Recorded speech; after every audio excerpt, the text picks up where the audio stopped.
Thank you very much. Good afternoon. Thank you. I'm here today to talk about our relationship with China and several new measures to protect American security and prosperity.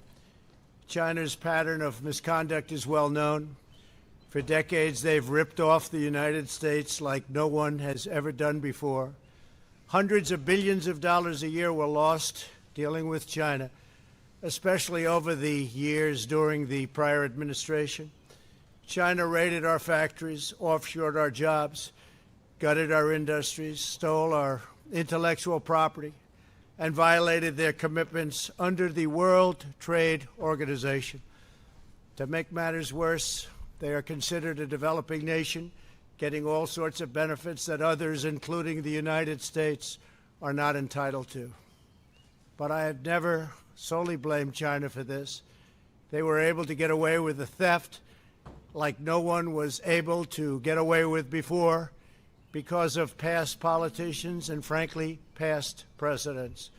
But unlike those who came before, my administration negotiated and fought for what was right. It's called fair and reciprocal treatment. China has also unlawfully claimed territory in the Pacific Ocean, threatening freedom of navigation and international trade.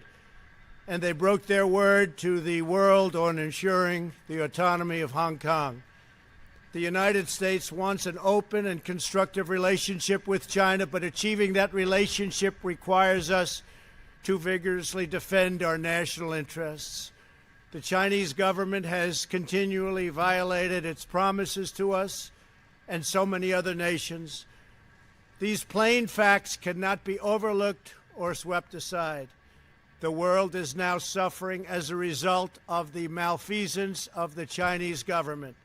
China's cover-up of the Wuhan virus allowed the disease to spread all over the world, instigating a global pandemic that has cost more than 100,000 American lives and over 1 million lives worldwide. Chinese officials ignored their reporting obligations to the World Health Organization and pressured the World Health Organization to mislead the world when the virus was first discovered by Chinese authorities. Countless lives have been taken and profound economic hardship has been inflicted all around the globe. They strongly recommended against me doing the early ban from China, but I did it anyway and was proven to be 100% correct. China has total control over the World Health Organization, despite only paying $40 million per year compared to what the United States has been paying, which is approximately $450 million a year. We have detailed the reforms that it must make and engage with them directly, but they have refused to act. Because they have failed to make the requested and greatly needed reforms, we will be today terminating our relationship with the World Health Organization and redirecting those funds to other worldwide and deserving urgent global public health needs. The world needs answers from China on the virus. We must have transparency. Why is it that China shut off infected people from Wuhan to all other parts of China? It went nowhere else. It didn't go to Beijing. It went nowhere else. But they allowed them to freely travel throughout the world, including Europe and the United States. The death and destruction caused by this is incalculable. We must have answers, not only for us, but for the rest of the world. This pandemic has underscored the crucial importance of building up America's economic independence, reshoring our critical supply chains, and protecting America's scientific and technological advances. For years, the government of China has conducted illicit espionage to steal our industrial secrets, of which there are many. Today, I will issue a proclamation to better secure our nation's vital university research and to suspend the entry of certain foreign nationals from China who we have identified as potential security risks.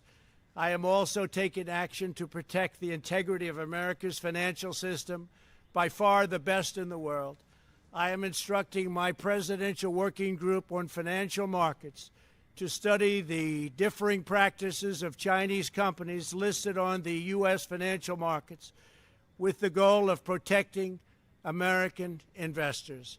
Investment firms should not be subjecting their clients to the hidden and undue risks associated with financing Chinese companies that do not play by the same rules. Americans are entitled to fairness and transparency. Several of the most significant actions we're taking pertain to deeply troubling situations unfolding in Hong Kong. This week, China unilaterally imposed control over Hong Kong's security. This was a plain violation of Beijing's treaty obligations with the United Kingdom in the Declaration of 1984 and explicit provisions of Hong Kong's Basic Law. It has 27 years to go. The Chinese government's move against Hong Kong is the latest in a series of measures that are diminishing the city's long-standing and very proud status. This is a tragedy for the people of Hong Kong, the people of China, and indeed the people of the world. China claims it is protecting national security. But the truth is that Hong Kong was secure and prosperous as a free society. Beijing's decision reverses all of that. It extends the reach of China's invasive state security apparatus into what was formerly a bastion of liberty. China's latest incursion, along with other recent developments that degraded the territory's freedoms, makes clear that Hong Kong is no longer sufficiently autonomous to warrant the special treatment that we have afforded the territory since the handover. China has replaced its promised formula of one country, two systems with one country, one system. Therefore, I am directing my administration to begin the process of eliminating policy exemptions that give Hong Kong different and special treatment. My announcement today will affect the full range of agreements we have with Hong Kong, from our extradition treaty to our export controls on dual-use technologies and more, with few exceptions. We will be revising the State Department's travel advisory for Hong Kong to reflect the increased danger of surveillance and punishment by the Chinese state security apparatus. We will take action to revoke Hong Kong's preferential treatment as a separate customs and travel territory from the rest of China. The United States will also take necessary steps to sanction PRC and Hong Kong officials directly or indirectly involved in eroding Hong Kong's autonomy and just, if you take a look, absolutely smothering Hong Kong's freedom.